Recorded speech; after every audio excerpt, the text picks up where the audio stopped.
What do a pope, a dictator, and your rich uncle all have in common? No, it's not a questionable taste in hats. It's a deep, abiding love for a car with a three-pointed star. Welcome to the wild, weird, and wonderful world of Mercedes-Benz, the brand that basically invented the automobile and has been making everyone else look slow ever since. It all starts back in the late 1800s. Forget Silicon Valley startups. The real action was in German workshops. Carl Benz, a guy who probably never had a dull moment, creates something called the Benz Patent Motor Wagon. It had 3 wheels, went about as fast as a brisk jog, and probably smelled terrible. But here's the thing. It was the first true automobile. It ran on its own power. Meanwhile, not too far away, Gottlieb Daimler and his genius partner Wilhelm Maybach were also tinkering, creating their own engines. They weren't just building cars, they were building the idea of a car. But the real hero of this origin story, a woman named Bertha Benz, Carl's wife and business partner. While Carl was perfecting his invention, Bertha knew what it really needed: a road trip. In 1888, without telling her husband, she took the car, her 2 teenage sons, and drove 66 miles to her mother's house. This wasn't just a joyride. It was the world's first long-distance car journey, a PR stunt, and a beta test all in one. She cleaned a clogged fuel line with a hat pin and used her garter as insulation. Talk about a hands-on approach. She proved the car worked, and in doing so, she became the first person to truly understand that cars weren't just machines, they were freedom. So how do these separate companies become the powerhouse we know today? Well, there's another key player, Emil Jelinek, an Austrian entrepreneur with a knack for racing and a daughter named Mercedes. He was obsessed with Daimler's cars but thought they were too slow. So he basically told them, "Build me a faster, lighter, better car, and I'll buy a whole bunch of them. Oh, and name them after my daughter." In 1901, the Daimler Motorengesellschaft company delivered the first Mercedes. It was a game changer, a low-slung, powerful machine that dominated the racing scene. The name stuck because, let's be honest, Mercedes sounds a lot sexier than Daimler Motorengesellschaft. After the economic turmoil of World War I, the 2 rival companies, Benz and C, and Daimler, realized they were stronger together. In 1926, they merged, forming Mercedes-Benz, and the iconic 3-pointed star, representing dominance over land, sea, and air, was officially born. From that moment on, Mercedes-Benz became synonymous with 2 things: luxury and innovation. They were the first to put diesel engines in passenger cars, the first to introduce crumple zones and anti-lock brakes, ABS, to the masses.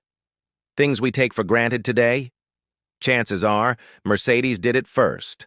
They didn't just build cars, they engineered rolling bank vaults of safety and comfort. Think of the legendary 300 SL Gullwing. Released in the 1950s, it wasn't just a car, it was a spaceship for the road. With its iconic upward-swinging doors, born from the necessity of its racing-derived frame, it was the fastest production car of its time. It was pure theater, a statement that you had not only arrived, but you had arrived from the future. It's a car that still turns heads and empties bank accounts today, a perfect blend of breathtaking beauty and raw performance. Then came the giants. The Grosser 600. This wasn't a car. It was a mobile head of state's office. Built from 1963 to 1981, it was an engineering marvel, featuring a complex hydraulic system that powered everything from the windows to the trunk. It was the preferred transport for rock stars like John Lennon, fashion icons like Coco Chanel, and, yes, a fair few controversial world leaders. If you owned a Grosser, you weren't just rich, you were powerful. The car was so over-engineered and expensive to build that Mercedes reportedly lost money on every single one they sold. But it wasn't about profit. It was about making an undisputed statement. This is the best car in the world, period. But Mercedes isn't just about old money luxury. They have a wild side, a very, Very fast wild side. Enter AMG. It started in the 1960s as an independent tuning house founded by two former Mercedes engineers, Hans Werner Aufrecht and Erhard Melcher. Their philosophy was simple: take a sensible Mercedes sedan and cram the biggest, most powerful engine possible under the hood.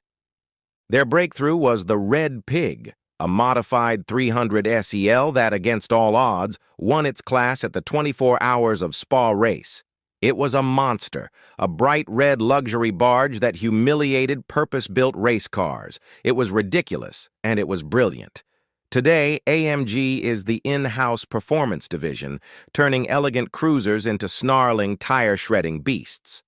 An AMG isn't just a fast Mercedes, it's a Mercedes with its tie loosened and a mischievous glint in its eye. What truly makes Mercedes special, though, is its sheer range. One minute they're building the S-Class, a car so advanced it can practically drive itself while giving you a hot stone massage. It's the benchmark for what a luxury car should be, a silent, serene cocoon of technology and leather that isolates you from the chaos of the outside world. The next minute, they're building the G-Wagon, a military vehicle from the 70s that refused to die and somehow became a high-fashion icon. It's a boxy, agricultural off-roader that feels more at home on a mountain than on Rodeo Drive, yet that's exactly where you'll find it. It makes no logical sense, and that's precisely why people love it. It's a symbol of rugged, unapologetic confidence. And they've done it all.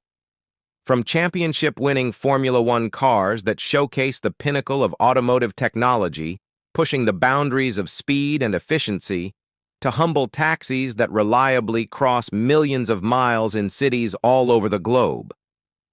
That's the Mercedes paradox. The same brand is trusted by both Formula One champions and the cab driver taking you to the airport. That ability to be both the aspirational dream and the dependable workhorse is a rare, incredible feat. It's a testament to an engineering ethos that prioritizes quality above all else. So, from Bertha Benz's rebellious road trip to the silent glide of a modern electric EQ, the story of Mercedes is the story of the car itself.